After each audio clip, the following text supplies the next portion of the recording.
Boa noite, queridos, graça e paz, tudo bem? Estamos aqui para mais uma mensagem, mais uma palavra que venha edificar o nosso espírito, esclarecer o nosso entendimento, nos alimentar nesse dia, amém? Eu quero agradecer, como sempre faço, a todos que já se inscreveram no canal, e você que ainda não é inscrito, se inscreva, compartilhe essa mensagem com outras pessoas, peça a elas também que elas se inscrevam no canal e acione o sininho ali, todas, porque aí todas as vezes que nós postarmos novas mensagens, elas serão enviadas e a pessoa recebe já de pronto e vai poder desfrutar dessa bênção que é a palavra de Deus, amém? Quero também pedir a você, se você tem liberdade e alegria no seu coração para fazer isso e deseja contribuir para a divulgação da palavra de Deus por intermédio da Vida Plena, Ministério Internacional, você pode enviar a sua contribuição via transferência bancária, via TED, via DOC, via depósito, para a conta corrente do Banco do Brasil, agência 1022, dígito 7, conta corrente 23428, dígito 1. Isso também nos ajudará muito. Amém? Dito isso, eu queria que você abrisse a sua Bíblia no capítulo 2 do livro de Hebreus. Hebreus, capítulo 2. Eu quero pedir que você leia esse capítulo todo em casa, né? Depois você lê, eu não vou ler todo agora, para não tomar muito tempo. Mas eu quero destacar aqui do capítulo 2 de Hebreus, dois versículos, o versículo 14 e o 15, que diz: Visto, pois, que os filhos têm participação comum de carne e sangue, destes também ele igualmente participou, para que por sua morte destruísse aquele que tem o poder da morte, a saber, o diabo, e livrasse todos que, pelo pavor da morte, estavam sujeitos à escravidão por toda a vida. Aqui fala, queridos, que Jesus, ele experimentou a carne e o sangue, ou seja, ele se tornou carne, se tornou homem, se identificou com a humanidade, para que pudesse resolver o problema da humanidade. Nós sabemos que com a queda de Adão ali no Jardim do Éden, toda a geração posterior de Adão, ela se recebeu uma natureza caída, né? E então Deus enviou o seu Filho, né? O Verbo se fez carne, né? O próprio Deus, ele se esvaziou da sua glória, né? Porque Jesus é uma pessoa da Trindade, né? A segunda pessoa da Trindade, Deus Pai, Deus Filho e Deus Espírito, né? Então Jesus se esvaziou da sua glória e se fez carne, né? Então ele participou da carne e do sangue para que, como homem, ele pudesse então cumprir a lei e estabelecer a redenção humana através da sua obra vicária ali na cruz do Calvário. Então, é importante que nós tenhamos esse conhecimento e tenhamos esse entendimento, tenhamos isso claro na nossa mente, que Deus se fez carne. Deus se fez homem para libertar o homem do jugo, da escravidão de Satanás. E hoje nós somos livres por causa da obra que Jesus Cristo realizou na cruz do Calvário. Mas, querido, nós precisamos renovar a nossa mente, porque se não renovarmos a nossa mente com a palavra, a gente fica pensando, né, como velha criatura, como ainda seres abandonados, seres deste mundo, e nós não somos mais seres deste mundo. A partir do momento que nós nascemos de novo, nós nos tornamos filhos de Deus. E precisamos renovar a nossa mente com a palavra, para que nós possamos entender, né, conhecer a palavra, conhecer a vontade de Deus, conhecer os pensamentos de Deus, conhecer tudo aquilo que Deus preparou para nós, né, vivermos, né, nesta terra. E Romanos 12, versículo 1 e 2, tem uma importância muito grande na nossa realidade. Romanos 12, versículo 1 e 2 diz: Rogo-vos, pois, irmãos, pelas misericórdias de Deus, que apresenteis o vosso corpo como sacrifício vivo, santo e agradável a Deus, que é o vosso culto racional, ou o vosso culto espiritual. Tem umas versões que dizem assim: E não vos conformeis com este século, ou com este mundo, mas transformai-vos pela renovação da vossa mente, para que experimenteis qual seja a boa, agradável e perfeita vontade de Deus.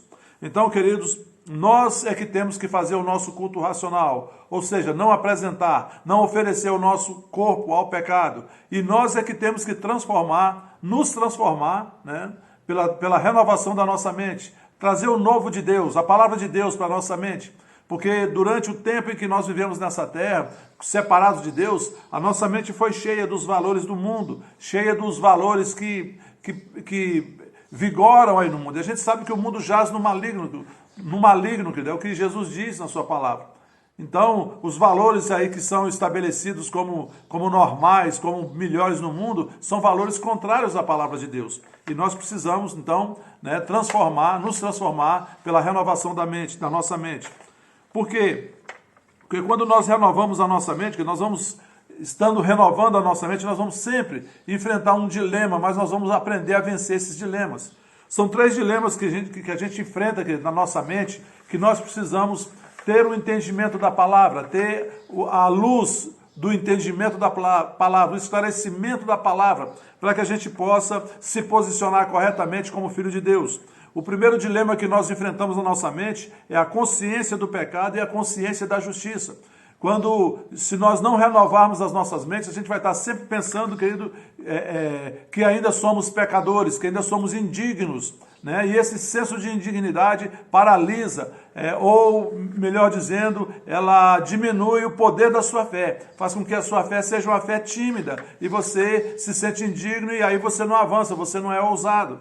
Mas, quando nós renovamos a nossa mente com a palavra, vai crescendo em nós a consciência da justiça. Justiça essa que não foi estabelecida por causa dos nossos méritos, mas justiça que foi estabelecida por causa da obra redentora de Jesus Cristo na cruz do Calvário, em nosso favor que cremos. Amém? Outro dilema que é resolvido com a transformação pela renovação da nossa mente o dilema dos testemunhos que a gente enfrenta todo dia.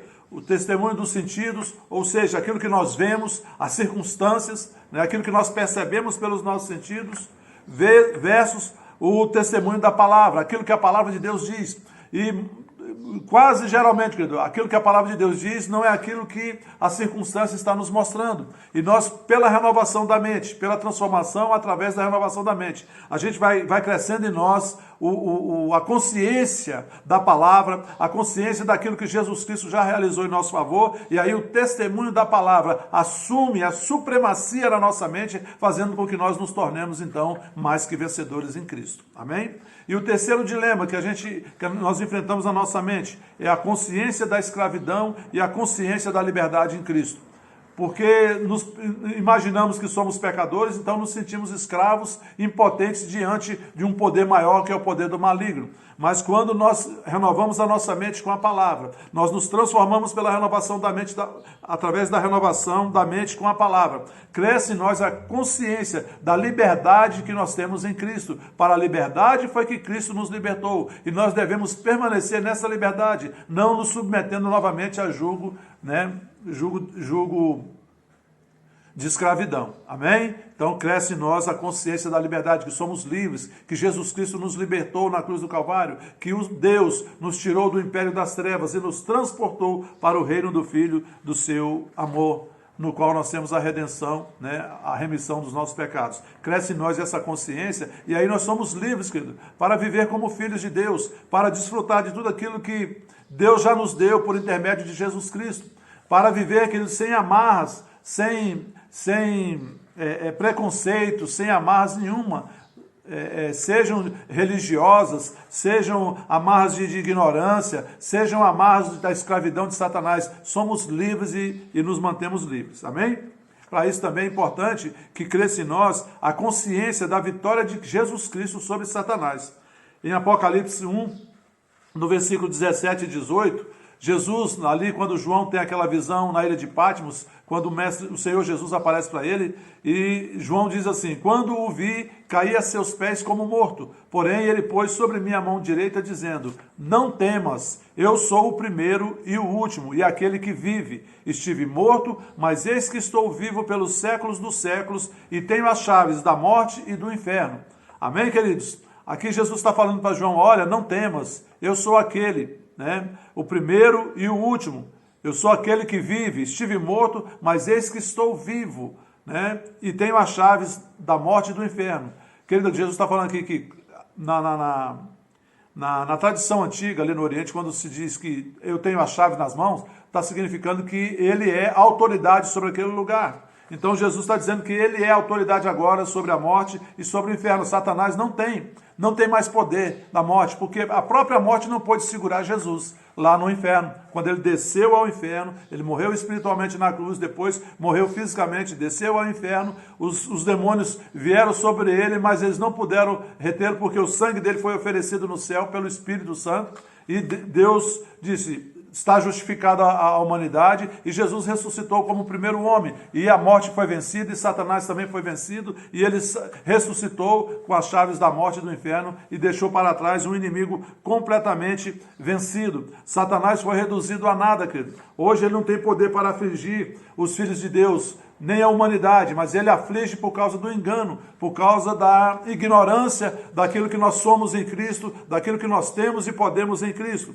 Possuir a chave, querido, como eu disse, significa ter autoridade naquele lugar. E Jesus hoje é o Senhor do universo, é o Rei do universo.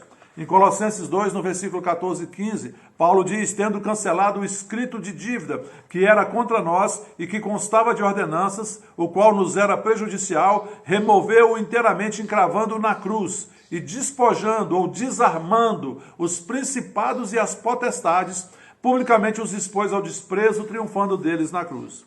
Amém, queridos? Então, Satanás é um inimigo completamente vencido, derrotado, e não tem mais o poder para nos afligir. Eu queria também recomendar a você que você lesse o capítulo 6 de Romanos em casa.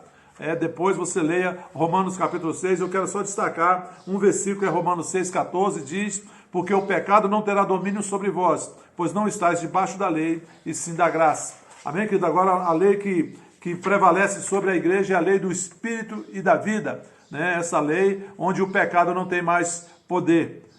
Então, querido, o problema da fé é a consciência do pecado, como eu disse anteriormente. A consciência do pecado nos traz senso de indignidade. E aí, por causa do senso de indignidade, nós não avançamos, não temos ousadia na nossa fé.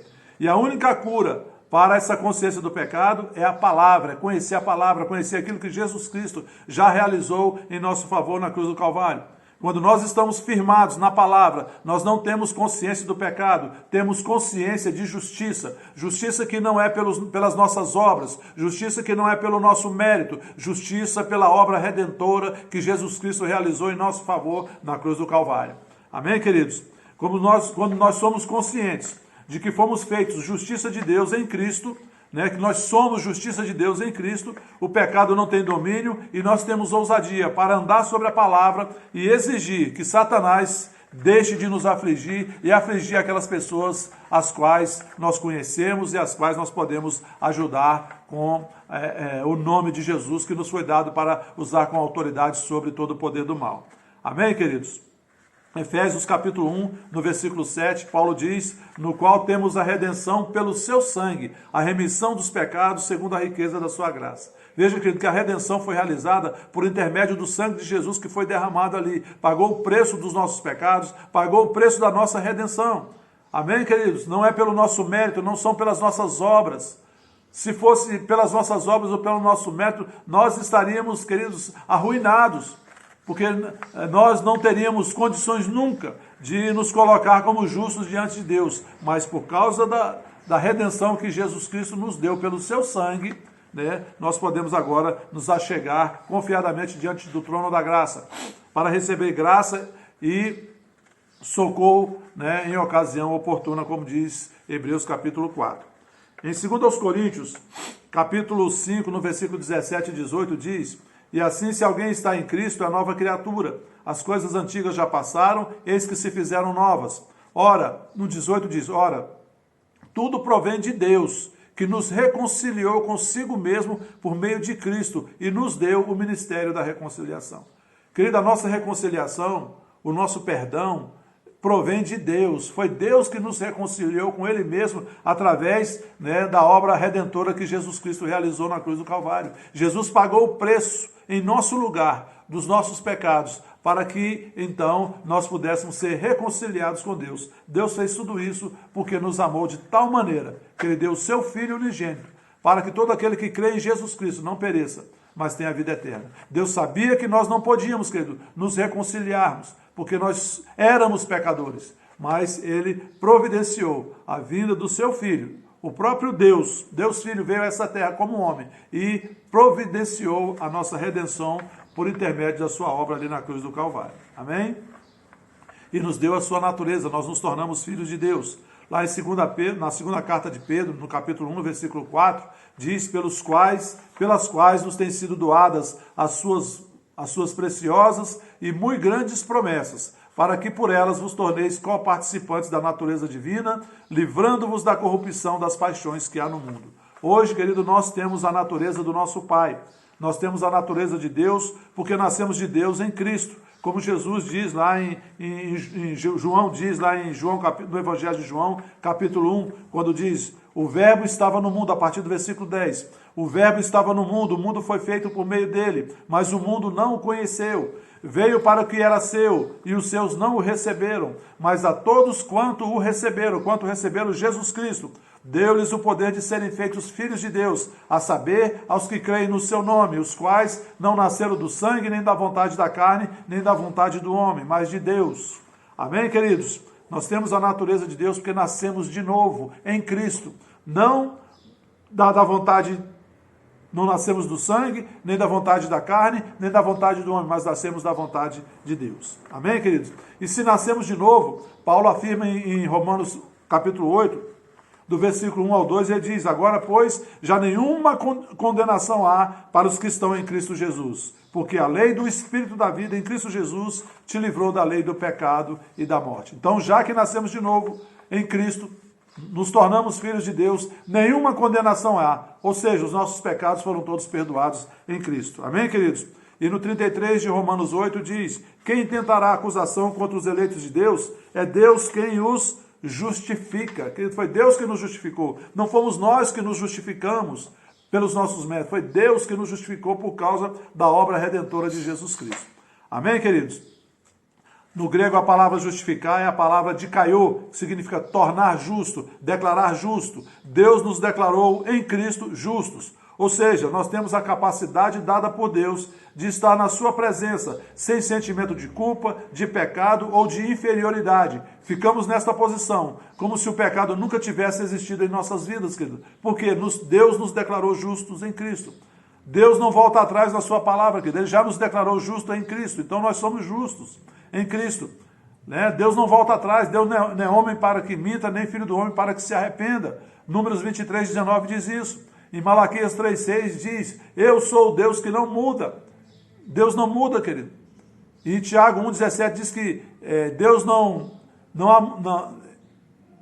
toda boa dádiva, todo dom perfeito, descendo lá do alto, vem de Deus, que é o Pai das luzes, em quem não há mudança e nem sombra de variação. Deus não muda, nem sombra, querido, de variação. Amém? Deus não muda. Então, Deus já nos declarou justos, não tem mais condenação para nós. Nós podemos viver, a partir de agora, como filhos de Deus, justos, justificados pelo sangue de Jesus. Amém, queridos? E lembre-se que, como eu li lá em Romanos 6,14, que diz que os que receberam a abundância da graça e o dom da justiça. A justiça é um dom, querido, que nos foi dado por Deus, porque Jesus pagou o preço desse dom. É um presente. E Romanos 11:29 diz que os dons de Deus são irrevogáveis. Deus já deu, querido, são irrevogáveis. A nova criação é livre do pecado, da mesma maneira que Adão era antes de cair. Adão era livre do pecado, ele decidiu, ele escolheu, né, pecar. Eu quero ler com vocês, né, um texto que talvez possa alguém fazer algum questionamento, que é 1 João. Primeira carta de João, no versículo 8, diz, se dissermos que não temos pecado nenhum, a nós mesmos nos enganamos e a verdade não está em nós. Só que nós não podemos ler esse versículo isolado, porque a gente precisa ler o contexto. Quando a gente lê esse texto de 1 João, a partir do versículo 5, né, diz assim, ora, a mensagem que da parte dele temos ouvido e vos anunciamos é esta, que Deus é luz e não há nele treva alguma. Se dissermos que mantemos comunhão com ele e andarmos nas trevas, mentimos e não praticamos a verdade. Se, porém, andarmos na luz, como ele está na luz, mantemos comunhão uns com os outros e o sangue de Jesus, seu Filho, nos purifica de todo o pecado. Aí sim o 8 vem. Se dissermos que não temos pecado nenhum, a nós mesmos nos enganamos e a verdade não está em nós. né? Aqui, querido, esse texto de 1 João, capítulo 1, versículo 8, está falando de quebra de comunhão, que Deus é luz e nele não há trevas alguma. Então nós devemos andar nesta comunhão, andar na luz como Deus está na luz e nos mantermos em comunhão com Deus e com nossos irmãos. Mas se porventura, em algum momento, nós quebramos essa comunhão por não estarmos andando na luz com Deus ou com nossos irmãos, o versículo 9 é a solução, querido. Diz, se confessarmos os nossos pecados, Ele é fiel e justo para nos perdoar os pecados e nos purificar de toda a injustiça. Amém, queridos? Então, se a gente quebrou a comunhão com Deus ou com nossos irmãos, nós temos uma provisão, que é o sangue de Jesus, e nós podemos, né, confessar os nossos pecados, pedir perdão a Deus, e imediatamente Deus nos perdoa. Nós devemos receber de imediato o perdão de Deus e prosseguir a nossa caminhada novamente como filhos de Deus, como se o pecado nunca tivesse acontecido. Isso não é licença para pecar, querido. Isso é provisão para a limpeza. Provisão para, caso a gente caia e se suja, a gente tenha a condição de nos limparmos e prosseguir a nossa caminhada. Amém? Efésios 2,10 diz que pois somos feitura dele, criados em Cristo Jesus para as boas obras, as quais Deus de antemão preparou para que andássemos nela. Né? Deus nos fez em Cristo para as boas obras. Não foram as boas obras que nos fizeram filhos de Deus, mas nós fomos criados em Cristo, nascemos de novo em Cristo, para que nós possamos viver as boas obras que Deus preparou para que nós andássemos nela. Ou seja, boas obras não salvam. Nós fazemos boas obras não para sermos salvos, nós fazemos boas obras porque somos salvos. Amém?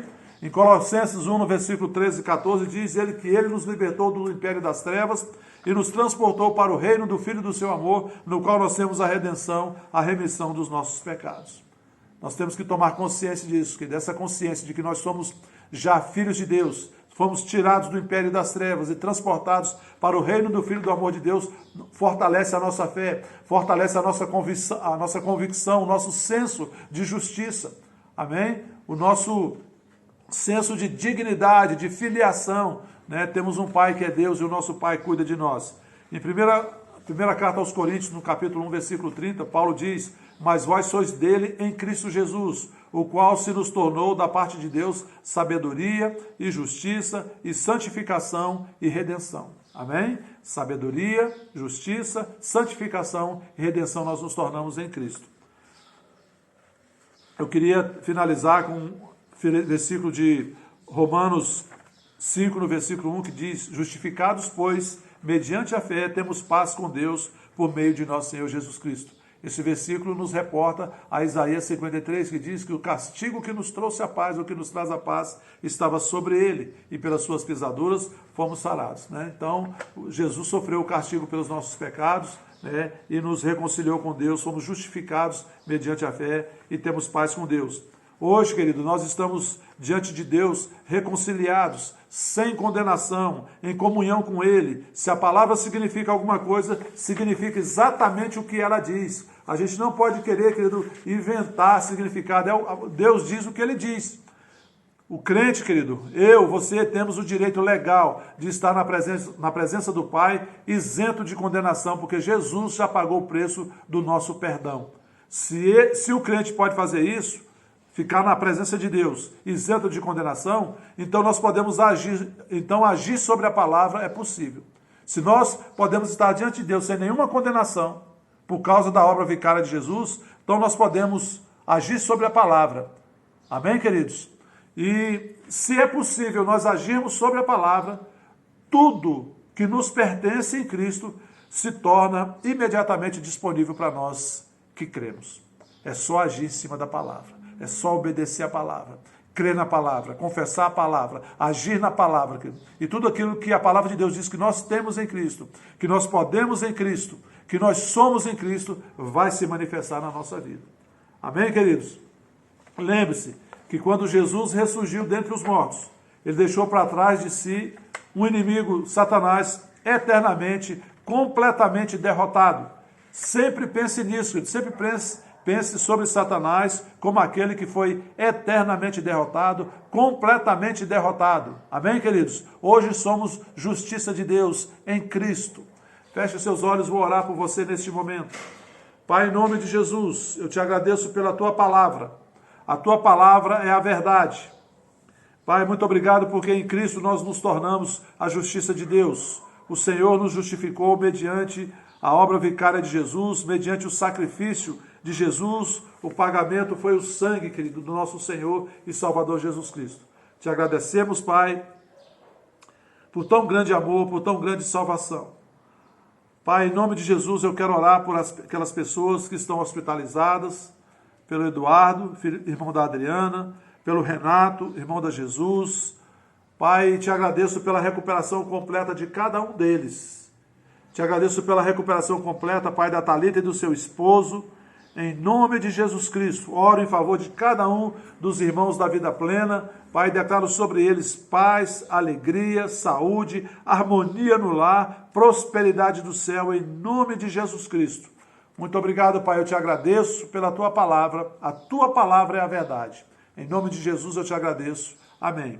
Queridos, você gostou dessa palavra? Compartilhe com uma pessoa que você ama. Fiquem na paz, boa noite e até a próxima.